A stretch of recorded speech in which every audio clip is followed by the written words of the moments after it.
Bonjour à tous, une petite vidéo pour vous expliquer comment je fais pour créer une image couleur d'une planète avec des filtres monochromes. Donc la particularité de ce tutoriel, c'est que je n'ai pas la couche verte, j'ai que la couche rouge et bleue. Donc je vais vous montrer avec comment je procède avec Astro Surface pour créer une couche verte synthétique. Donc la première chose que je vais faire, c'est qu'avec Astro Surface, je vais ouvrir mes fichiers monochromes. Donc là c'est la couche rouge.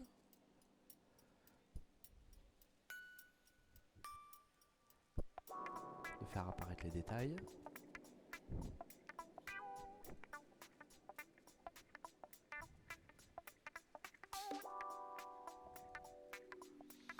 Donc là je vais faire simple parce que c'est pas le but de montrer comment faire, comment on traite, comment on ressort les détails d'une planète. Donc là je vais faire un truc très simple. Donc là la couche rouge.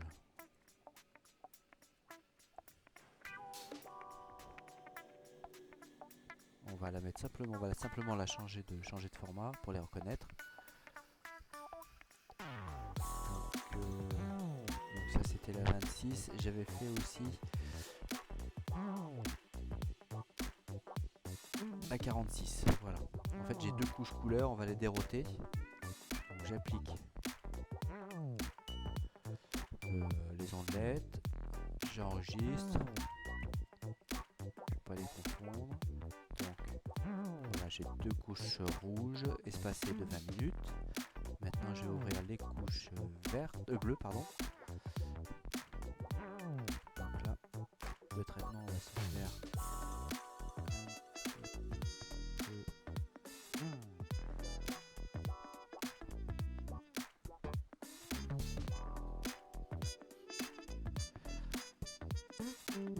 voilà, on va dire que c'est la couche bleue.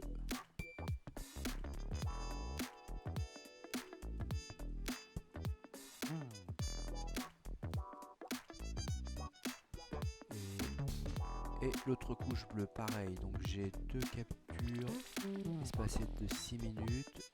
Je vais appliquer les ondelettes, j'enregistre tout un PNG. Voilà, j'ai ma base de travail. Maintenant je vais sur WinJupos. Je vérifie que je suis bien sur le bon corps, la bonne planète. Mesure d'image.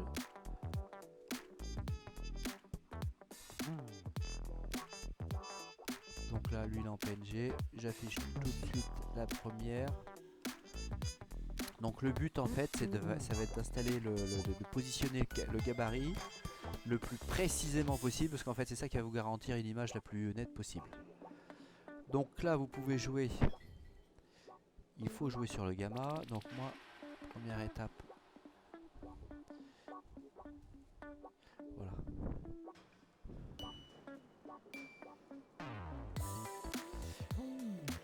Donc là c'est pas trop mal positionné. Donc après avec les touches, avec les flèches du clavier, on peut déplacer le gabarit, gauche-droite. Avec la touche contrôle on peut accélérer. On peut accélérer le mouvement avec la touche contrôle. Avec la touche shift, le déplacement est beaucoup plus lent, ce qui est beaucoup plus précis. Voilà.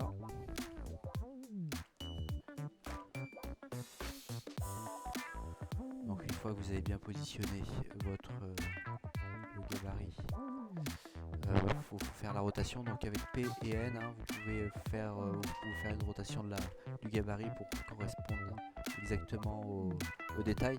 Donc il y a une fonction qui est récente, c'est avec graphique supplémentaire. Si donc là pour Mars, j'ai la carte de Mars, ce qui va me permettre de m'aider à positionner les détails à peu près au bon endroit.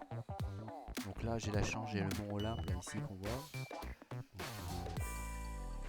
Il est pas trop mal. Voilà, donc une fois que tout est positionné, on vérifie l'heure, 26. 26 c'est bon. Donc là, c'est la rouge.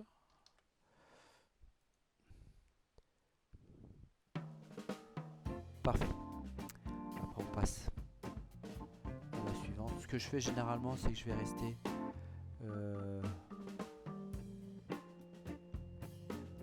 sur les mêmes couches pour le positionnement.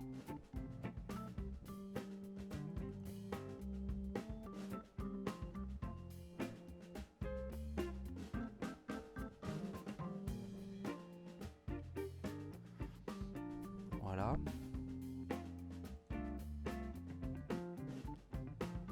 Bon, ça m'a l'air pas trop mal. Bon, après c'est à vous de voir. Le but c'est pas de montrer comment positionner un bon gabarit parce que c'est peut-être pas les bonnes images. Hein. J'ai eu quand même un impact avec les turbulences assez fort. Donc c'est juste pour l'exemple. C'est pas l'objet de mon tutoriel. J'enregistre. Donc là je suis en rouge en 46. Ok, on va faire maintenant les bleus. 36. Donc maintenant on va faire les couches bleues. Je mets l'autre bleu.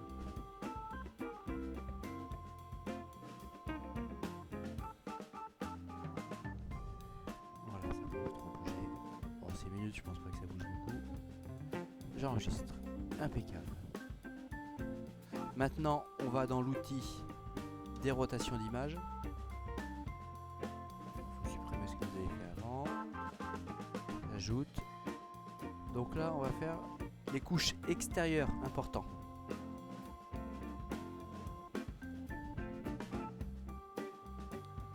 Donc là, j'aime bien avoir un petit peu de place autour de ma planète pour pouvoir...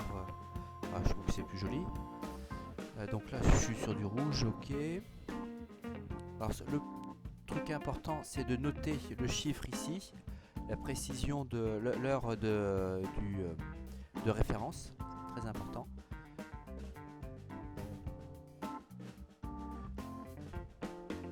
Voilà, donc là il a fait une rotation de la planète, des deux couches, et il les a fusionnés ensemble. Ce qui fait qu'on va améliorer le rapport signal sur bruit.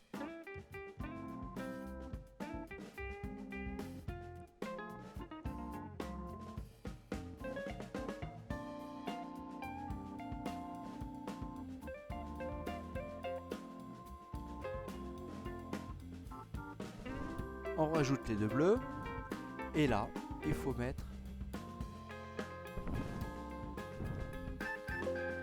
la référence du rouge pour que ensuite au niveau de la création de votre couche verte vous ayez les deux couches qui se superposent parfaitement pour avoir une image verte la plus précise possible. Donc toujours pareil, donc là on est sur du bleu.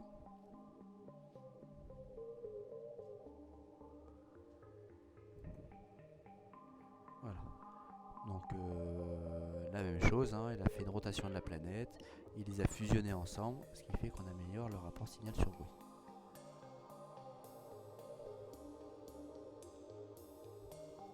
Voilà, c'est fini pour WinJupos.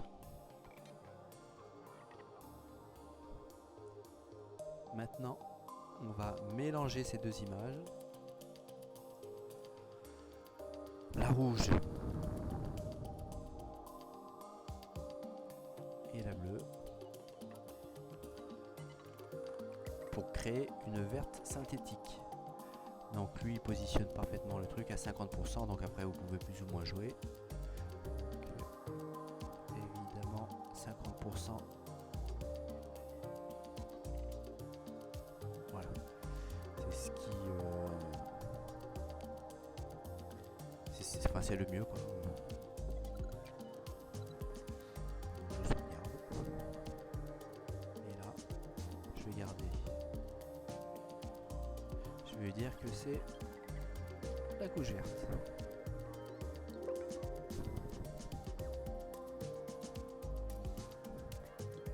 Et après, on va créer une image couleur. En prenant la rouge. Ah, ça ne marche pas. La raison est très simple, c'est qu'en fait les couches que vous allez incorporer dans ces cases-là doivent être absolument en monochrome.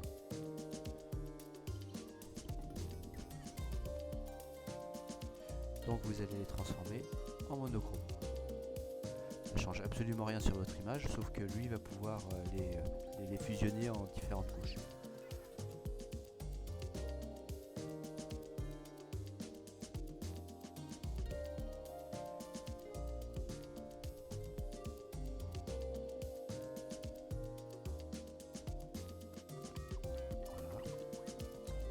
S, c'est sauvé. Je crois que la verte est en monochrome direct. Ah non.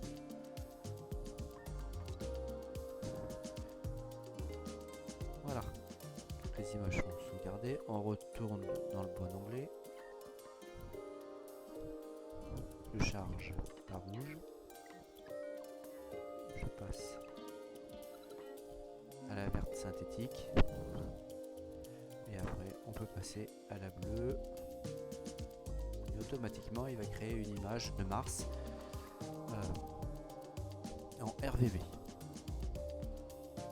Alors pour dépanner, pour des situations un petit peu complexes, je trouve que c'est une solution qui est quand même plus que correcte. Et après, vous pouvez rehausser des détails en mettant une couche en luminance plus importante. Bon, généralement, je les laisse un peu comme ça. J'aime bien que ce soit assez naturel. Peut-être à reprendre après. Donc, on garde toujours la référence.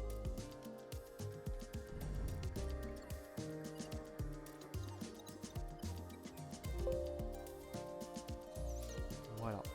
Et après, vous pouvez peaufiner un petit peu. Voilà, je trouve que les nuages bleus sont un petit peu trop présents. Donc, je vais baisser un petit peu. Voilà, pour essayer de retrouver une petite colorimétrie, pardon, plus naturelle de Mars. Après, on peut peut-être mettre un petit peu de rehaussement pour rehausser.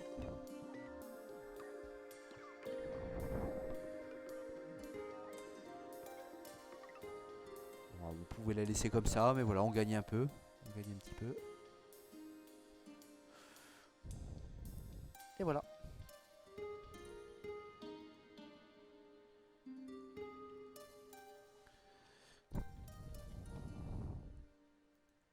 Voilà, ce qui fait qu'on n'a pas besoin de passer par Photoshop ou par d'autres logiciels.